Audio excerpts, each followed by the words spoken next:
Ay nag-crave nga niyo kami sa street food mga kamangyan. Kaya ngayon ho ay samahan niyo kami magluto na rin din sa bukid. Ay for the go. Ay matagal na nga niyo namin inabalak mga kamangyan na magluto ho nga ni ng mga garning street food. Ay minsan naman ho kapag nag-crave kami ng garne, wow nag-crave akala mo naman talaga. Hindi so na magluto, ang inagawa na lang namin, napunta kami ng labasan, doon kami nabili. At dahil nga niyo hindi pa kami nakakaranas na magluto ng garne din, ako apakasulit-sulitin na namin. Ay alam nga niyo ni ng tatay na isa talaga sa mga paborito kong bilhin ay yung isaw. Kaya kanina ho nung nagpunta siya ng palengke, aba ay bumili agad na rin bituka ng manok. Buti na nga nila ang ho at dinami-damihan gawa ng sinakim din ay mahilig sa garne. So bali rin si nanay, tatay gusto kong sinapay. Hoy iba na yun. So ayan bali sinimulan pala nilang linisan diyan ari nga nihong bituka ng manok. Gawa ng alam niya na marami ang mga kungguro na abilities. Hoy ano yun? Bali sa paglilinis so pala na rin mga kamangyan gumamit sila din ng pala. Hoy hindi. Bali gumamit lang ho sila diyan ng parang tingting tapos asuot lang yun doon sa bituka ng manok para ho mabaligtad yun at matagtag yung mga dumi doon. Gawa ng pag hindi yun tinagtag pag yan ay naluto na aba talaga namang medyo mapait-pait. Kaya kapag bumili ho kayo at natikman ninyo na medyo mapait, oh alam nyo na. Hoy, hindi habang nagalinis ho doon si Lula at saka si nanay, ari hong si tatay ay pumunta na din para humagatong. Para ho makapagsimula na rin kami magluto gawa ng marami-rami din ho are. May mga kikiam, kwek-kwek, mga kung ano-ano pa. At dahil nga ni ho medyo malamig-lamig din yung panahon ngayon. Oh, kala mo naman nasa Bagyo. Ay tingnan nyo yung mantika namin at naging gaya ang itsura. Ari, balik kapainit lang ho ako ng mantika diyan mga kamangyan. Tapos ang aunahin kong prituhin ay arihong kikiam at arihong madali-dali. Kaya ho pala gusto ko rin bilhin yung kikiam mga kamangyan. Gawa ng maliban sa pangmerienda ang inagawa ko diyan. Nagatira ako ng mga ilang peraso. Tapos yung mga matitira ay aulamin ko. Abay kasarap-sarap ha. Ay diga ho na ikwento ko naman sa inyo mga kamangyan na nung first year college ako kailangan talaga magtipid. Dahil mahirap lang kami. Hoy. So maliban ho doon sa fried chicken, yan din ho yung isa sa mga inabili ko. Gawa ng para ka na rin nakatikim talaga ng karne. Ay di kapag bumili ka naman ng 5 piso o kaya naman ay 10 piso tapos aulam mo sa kanin ay masarap na, mabubusog ka na nun. Plus meron pa man din ng sauce o yun yung pandagdag lasa pa. Ay oo, hindi naman din talaga siya masustansya kaso nga nila ang that time kailangan mo talagang gumawa ng paraan para maibsan yung iyong gutom na nararamdaman. Grabe naiiyak na ako. Hoy si OA. Ay syempre ho kapag may kick yung mga kamangyan hindi rin mawawala yung fishball. Hindi ko ho alam kung magkano na ngayon pero dati kasi nun ay piso 2. Ay ang alam ko nga ni ho ngayon ay piso 1 na lang din yung fishball tapos yung kikiam ay 5 piso ay 3 piraso. Bali may nabibili naman ho sa palengke ng fishball mga kamangyan yung talagang aprituhin mo na lang ang kagaya ng kikiam pero ang gusto namin ay yung kami pa yung magawa. O tama, pahirapan ang mga sarili. Alay di kayo madali lang naman ho aring gawin no apag samasamahin lang yung carrots, bawang sibuyas, harina, baking powder, cornstarch, asin, paminta, spring onion tapos magalagay-lagay lang din ng tubig. At syempre ho itlog ni hoy hindi kayo. Ay di balik na ho muna tayo din sa inaprito kong kikiam. Grabe sobrang bango talaga ng garne. Kapag nabili ho pala ako ng kikiam mga kamangyan nag-request talaga ako doon sa nagatinda na iprito ng sobra-sobra nung toasted. Ay ewan ko ho baga parang ang sarap bagang kainin dahil nga ni lutong-luto siya. Naksan.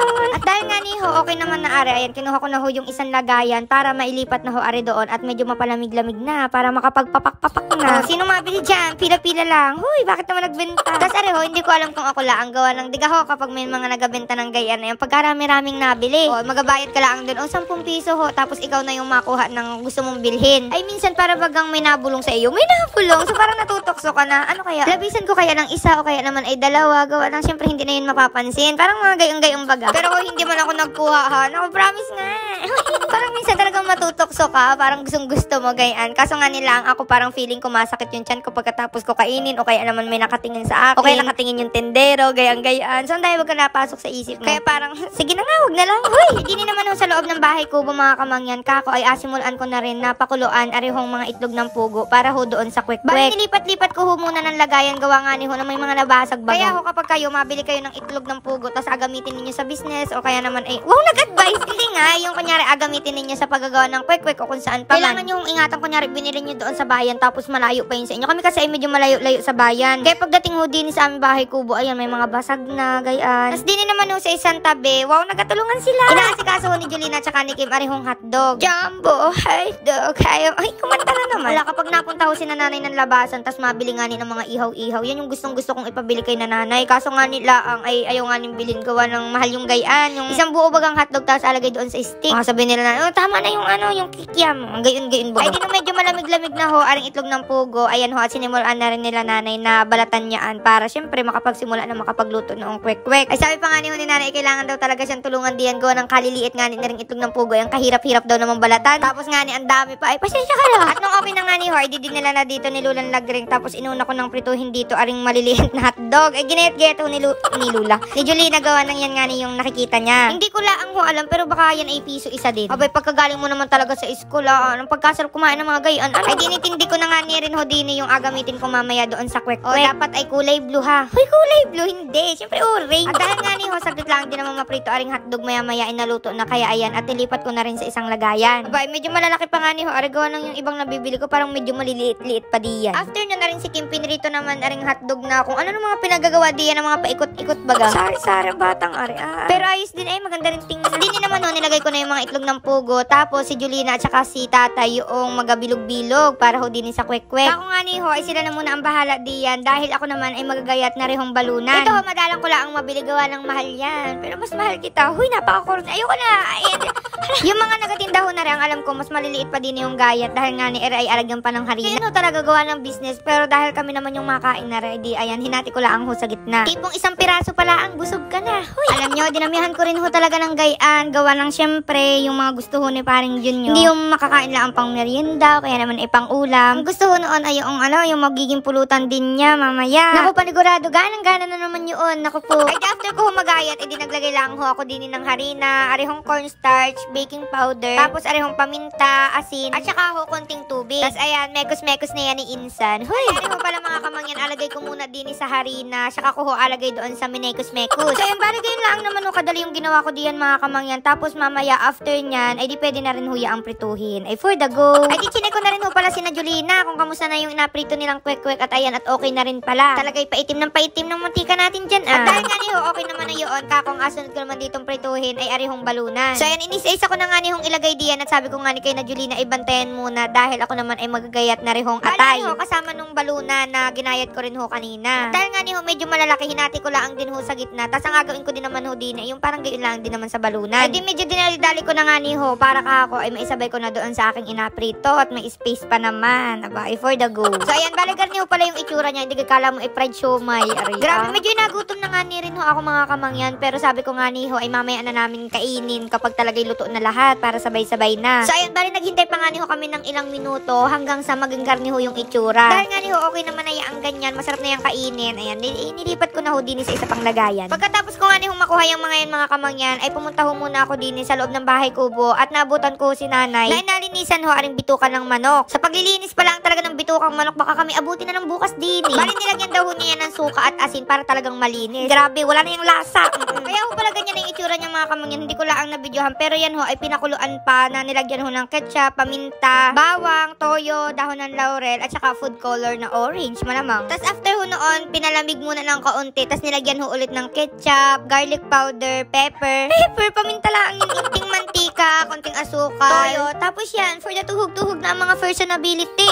So paglabas ko nga niyo ng bahay kubo, tama, sige magpabalik-balik ka girl. Bali natuloy lang ho ni tatay na prituhin yung mga iba pang atay. Go paring June, para sa pampulutan mamaya. Hoy, grabe mga kamangyan, habang nagaluto ho man din kami diyan, kami ni Nakim, ni na Julina, daming naaalala. Wow, memories yan. Sabi ko nga ni ho, iba talaga yung lasa ng mga gayaan kapag galing ng school. Kaya kami nun, magatira ka talaga kahit 5 piso o kaya naman ay 10 piso para may pang merienda, may pambili ng mga gayang-gayaan. Ay pag wala kang natirang barya, naku, masama ka na lang din sa kaklase mo, tapos makikihingi ka na lang kahit isang tuhog man lang diyan. Baka naman, talagang si paring Junyo, hindi nyo mapipigilan sa pagkakataong are. At pagkatapos nga ni ho ni tatay magprito mga kamangyan, ayan ho si Kim at kinuha na ho yung uling at naku, kanina pa yan atat na mag-ihaw. Aba, sinong sala rin din eh, bakit ay may kagat? Aroy So ayan ho, bali inihaw na diyan ni Kim yung hotdog, tapos arihong isaw. Ay for the go. Grabe mga kamangyan, iba rin talaga kapag inihaw.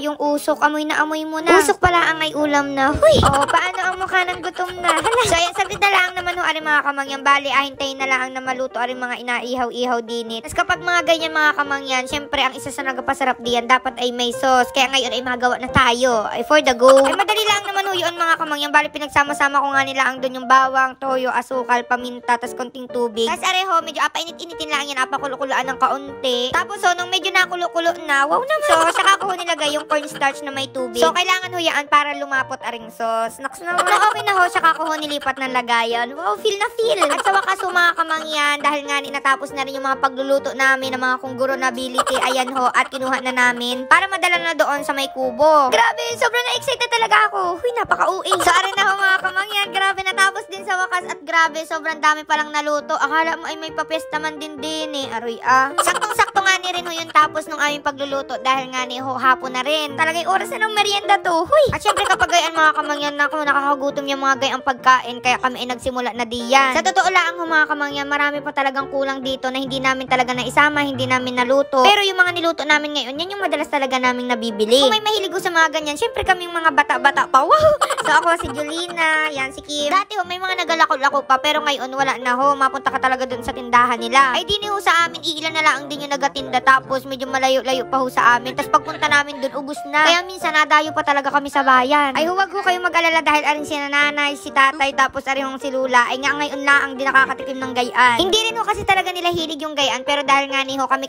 din naman yung nagluto. Ayan, for the go ang mga personability. Ay ano ho kayo diyan, manood na lang. Ay parini din eh, taray libre pa. Bukas aray may bayad na. Huy! So ayan na mga kamangyan, mamimili pa rin ako ng bibigyan ng gift. Basta i-follow nyo lang ang ating page at i-share aring video, no? O ay siya, hanggang dito na lang ang ating video at kami ay gatusok-tusok pa din. Gatusok-tusok. Bye-bye, love you. Huy!